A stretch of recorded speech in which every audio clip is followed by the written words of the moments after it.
Do you feel weighted down by financial stress? You're not alone. Money worries touch all of us. But Jesus tells us we don't have to carry that burden. That's why we at FaithFi have written Look at the Sparrows, a 21-day devotional from FaithFi. Each day, you'll find scripture, reflection, and prayer to guide you through your journey toward peace.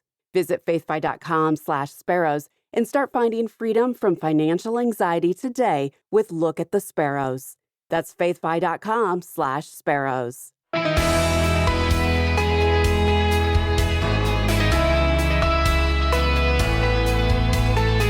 What if everything you own isn't really yours? It's a biblical truth that once you grasp it, changes everything.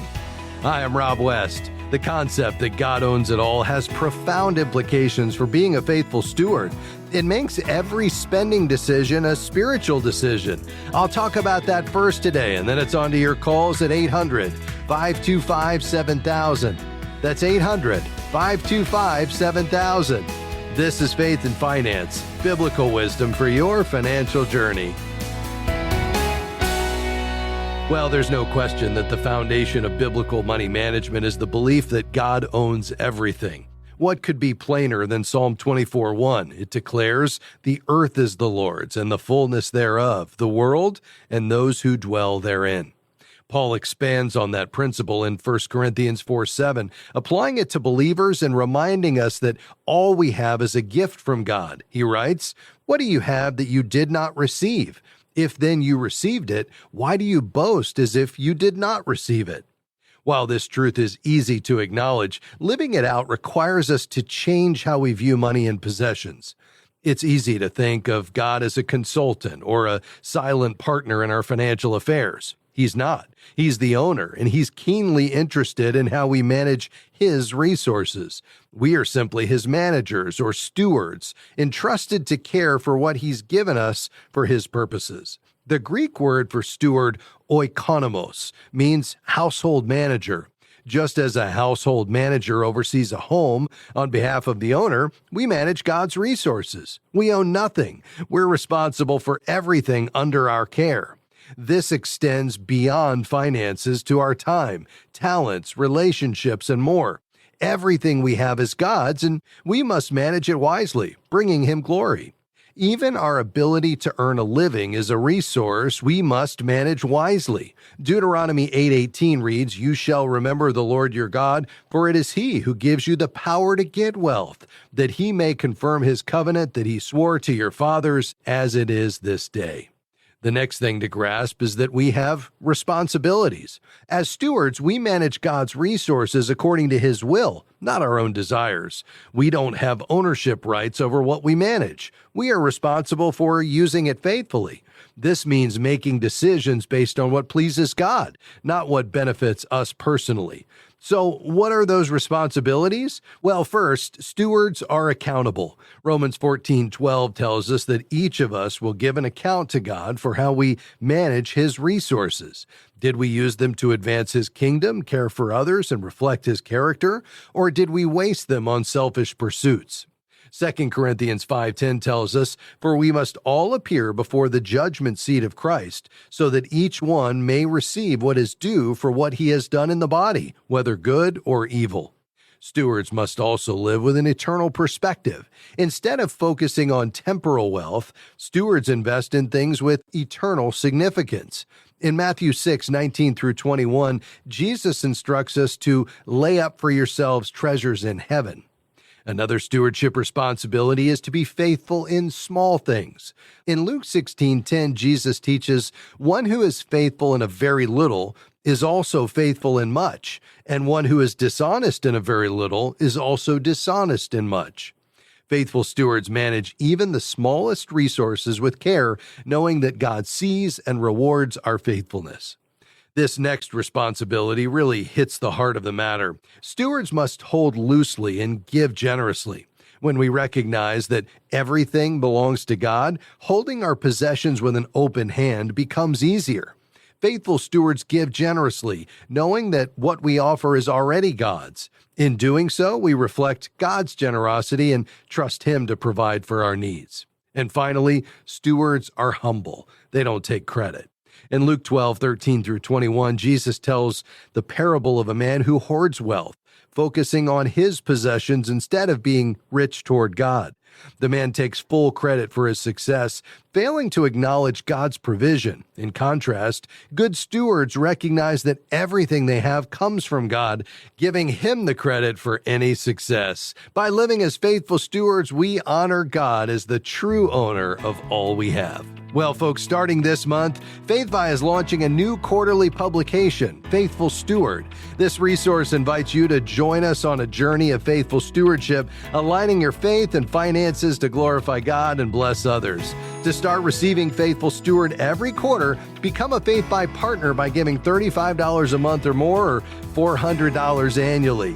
Go to faithfi.com and click Give to partner with us. That's faithfi.com/give.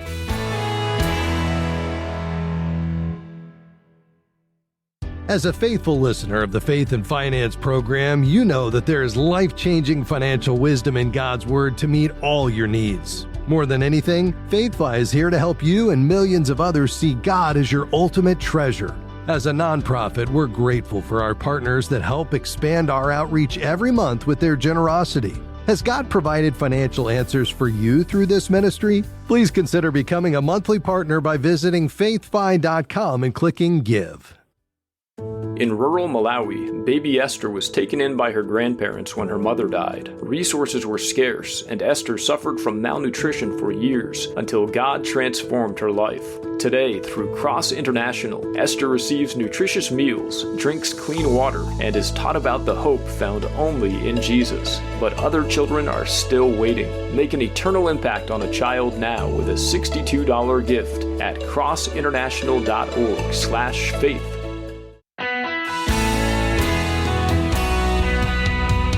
Great to have you with us today on Faith and Finance. I'm Rob West. We're taking your calls and questions today, 800-525-7000. We're ready to take your calls and questions today. So if you have a financial question, we would love to tackle it, and you can call right now, and I'll look forward to speaking with you. 800-525-7000. That's 800-525-7000. We've got lines available for you. Call right now. All right, let's dive in. Fort Lauderdale, Nancy, thank you for holding. Go right ahead.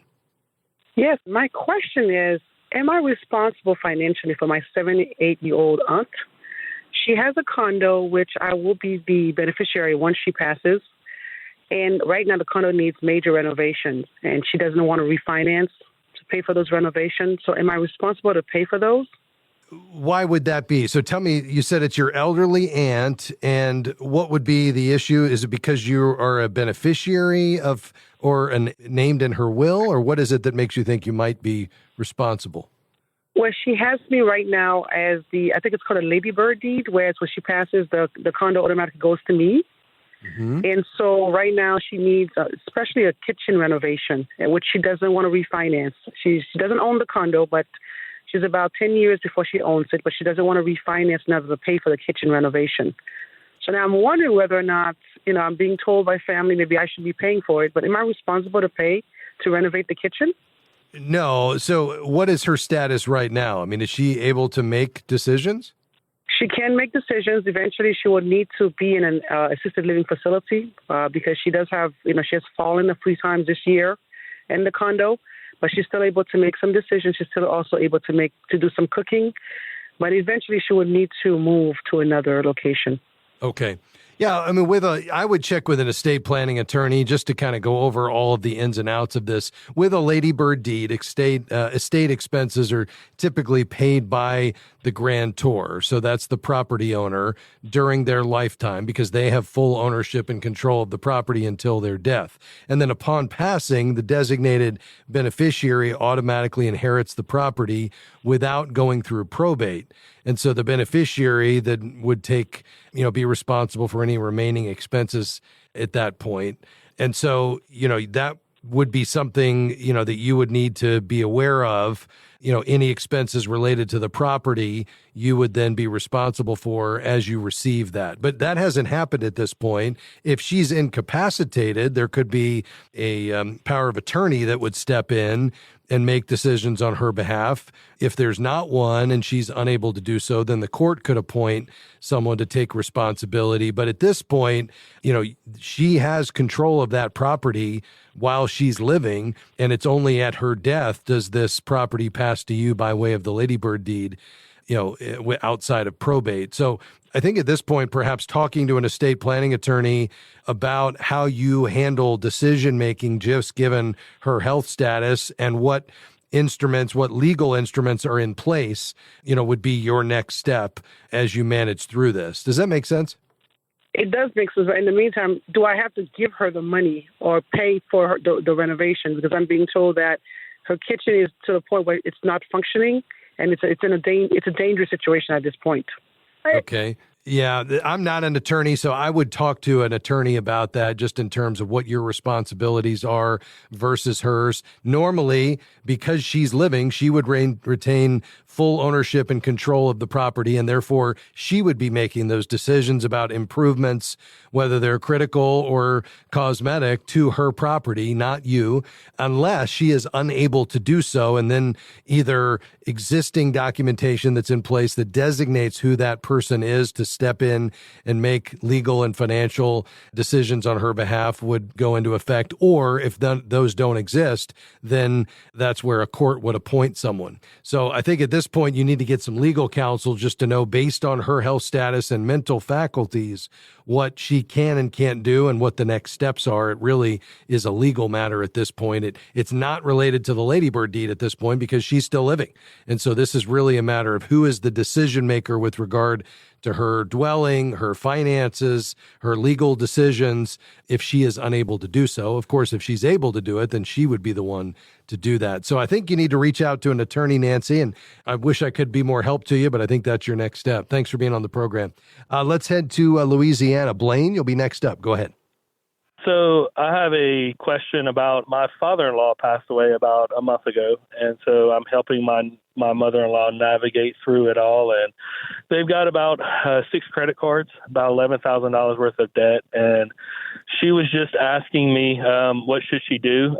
She's called several of the companies, and they said they could stop it, but she still has to pay the remaining balance, but it won't cure any interest. So she was wondering if she should do that or just do a debt consolidation and try to get it all in one note. Yeah, I wouldn't do that. So they've all said that because of his passing that they're going to freeze the interest. Is that right? That's what she told me they said. Yes. Okay. Yeah.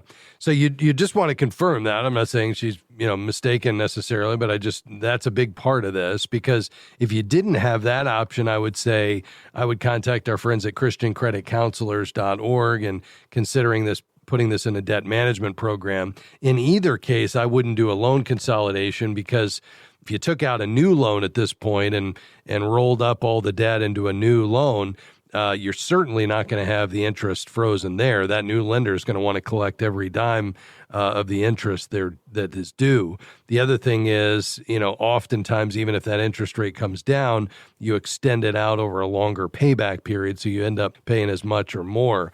So I think the two directions I would go is either, get on and just verify not another dime of interest from this point forward. It's just every dollar I send is going to principal reduction. If that's the case, then let's just set her up on a monthly payment that fits in her budget and get that debt coming down. That'd be a great opportunity for her. If not, or if any of them are saying, no, we're going to continue to charge interest, then I think sliding those over into a debt management program. And the difference there, Blaine, is that the debt stays where it is. We're not replacing it with a new loan. But through credit counseling, or what's called debt management, the interest rate is dropped, not to zero, like she's being told, and that's why that's a preferable option, but certainly much lower than where it is today. So often a 22 or 24% interest rates, down at 11, maybe down to 8% or less. So you get a lot more going to principal reduction. And again, ChristianCreditCounselors.org is where I would go. But those would be the two options I would pursue. Does that make sense? Yeah, no, so it's ChristianCreditCounselors.org. That's exactly right. Yep. Okay. One more quick question regarding her. So Yeah. she's not able to meet with Social Security for another month or so, and so his check has stopped, and so she's just getting a very small check. She didn't pay much into it, so she's getting something, but it's very little. Is she going to get anything from his check? Yes. So she will get the benefit equal to her late husband's benefits. So it probably just has not switched yet, but hers will stop. You don't collect both, but she'll be able to get his benefit as survivor's benefits. Okay, so she'll stop getting hers, but she'll get what he got. If it's higher, yes. You're right. Yes. Okay. Yeah. All right. Yeah. That will give her a lot of relief. Thank you. Yeah, absolutely. So what she needs to do is she needs to contact them and report the death if she hasn't already. And then based on his work record, they'll just change her payments over to survivor's benefits, which will be equal to what he was collecting, and then hers would stop. Okay. I appreciate it. Thank you so much. All right, Blaine, thanks for your call today. We appreciate you. We'll take a quick break, folks, and then back with more of your questions. 800-525-7000. We'll be right back.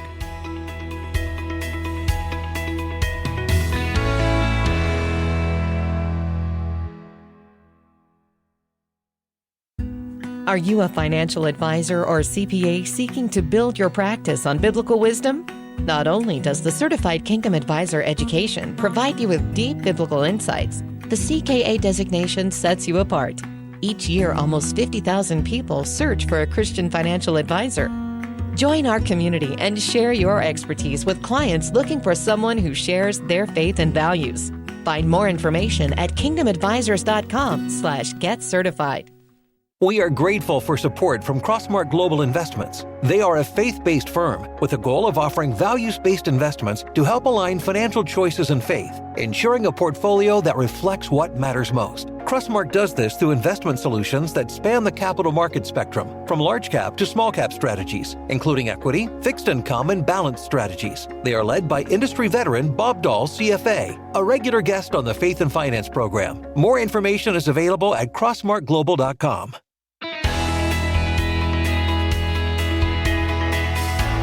Thanks for joining us today on Faith and Finance. I'm Rob West. We're taking your calls and questions here in our final segment. I may have room for one or two more. You can call right now, 800-525-7000. Let's go to Chicago. Maya, thanks for calling. Go right ahead. Hi there, Rob. Thank you for taking my call. I, right now, am in terrible debt. Over the past couple of years, it has just multiplied so much. The interest I pay on my credit card is really high. It is between 19 on one card to 22 on another. And I recently had to pay a surgery for my daughter, for braces, and for an HVAC system. I'm drowning right now. And I tried to call a consolidation company, and they told me to stop paying my credit card, to go into default, and then they would have lawyers that would try to lower my interest rate and to clear up some of that debt. But I felt like that was dishonest. Yeah. I started the process with them and then stopped. Yeah. I just want to do what's right, and I need help. Yeah, I appreciate that, Maya, and I can understand the burden that this places on you. I want to help you kind of think about your best path forward. I'm glad you stopped, because that's not my preferred way. Number one, there's just a lot of bad actors in that space, but even if they are legitimate, I just don't think it's the right way to go. I think what you were sensing just around your own, check and your own spirit is the right one, in the sense that stopping payment with the hopes that you can then circle back and negotiate a reduced payment not only trashes your credit and causes you to not pay when you have the ability to do so, which I don't think lines up with the counsel of Scripture, but it's just a really damaging approach. So what I would recommend for you is what we talk a lot about here, which is not debt settlement, but debt management. And essentially what happens is these cards would slide into an existing program, one that's already in place, where there's interest rates that come down based on the card. So the average interest rate now is around 22 to 23%. The average credit debt management rate or credit counseling rate is between 0 and 8. And so you would see a pretty significant reduction in the interest rate. You would make one level monthly payment, so it wouldn't decline with the balance. And then that combination of the level payment and the lower interest rate would help you to pay it off 80% faster. But you stay current. And if you're not current now, they'd re-age it and bring you current. So you're always in good standing with the creditor, and you're not negotiating anything. You're sliding into an existing program. It doesn't factor into your credit score, even though the cards will be closed. And I think it'll get you going in the right direction. And at least every month when you send that check, you'll know that a lot more is going to principal than interest. That would be my preferred way. That would be wonderful. Good. But how so would here's I go about that? Yeah, so just go to christiancreditcounselors.org. This is the organization we've worked with for more than a decade. They've worked with thousands of our listeners. They're wonderful folks that love the Lord and love serving God's people and helping them get out of debt. So christiancreditcounselors.org. They'll pray with you. They'll help you put a budget together, make sure that the monthly payment fits into it. They'll analyze your credit cards and determine, okay, what is the credit counseling rate for each of the cards you have, the specific creditors. And then if everything looks good, they'll get you enrolled in the program, and then you'll make your monthly payment to them, and then they pass it on to each of the creditors on your behalf. Oh, Rob, that's exactly the information I wanted. Thank you so much. All right, you're so welcome. Hey, call back at any time. And then, listen, when you get on the other side of this, I'd love to hear about that as well. Thank you for your call today. Lord bless you. We're going to stay in Chicago and talk to Sue. How can I help? Hey, thanks for taking my call. I am just aging into retirement with my husband, and I just wondered what your wisdom is on at which point and to what degree you share your financial situation with your children. I mean, the obvious things are if they're irresponsible, maybe you don't say something at some point, or if they're very responsible, you do. But how does one make that decision of it doing them good or harm? Either way, I mean, if you have too little, they freak out that they have to pay for you when you're old, or Sure. or if you have something that they think is substantial, does that, lend itself to them being less responsible in some way, or just what your thoughts are generally about that? Yeah, no, I appreciate that. And let me just ask, with regard to your financial situation, have you all made the decision about, how the assets are going to be left at your death, and whether or not it's all going to the kids or whether it's all going to ministry or a combination of the two? Yes. Okay. And, just making power of attorney decisions and things like that has sort of brought up the idea of, okay, well, those things are in place, but what sort of revelation happens at what time, for them. That's the best for them, really. Yeah. And what age are the kids, roughly? Like almost 30. Yeah. Okay.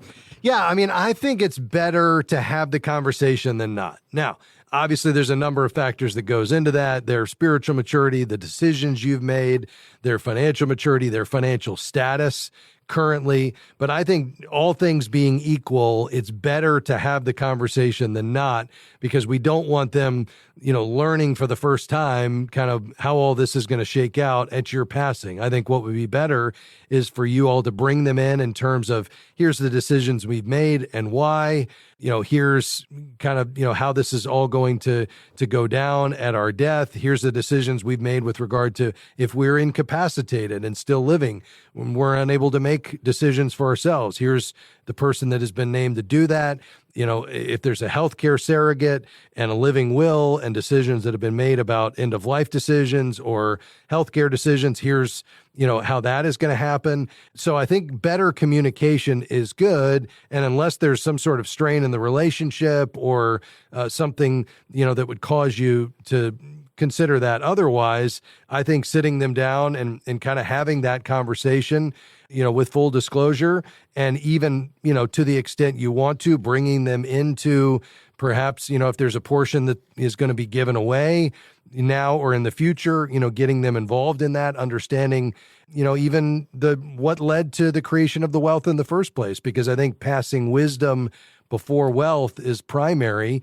And part of the process of communicating the plans are kind of what it took to get to that place where you now have this wealth and your understanding of God owning it all and your role as a steward. And so in that communication, you're communicating some of these big ideas about a biblical worldview of money management that hopefully is, educational at the same time.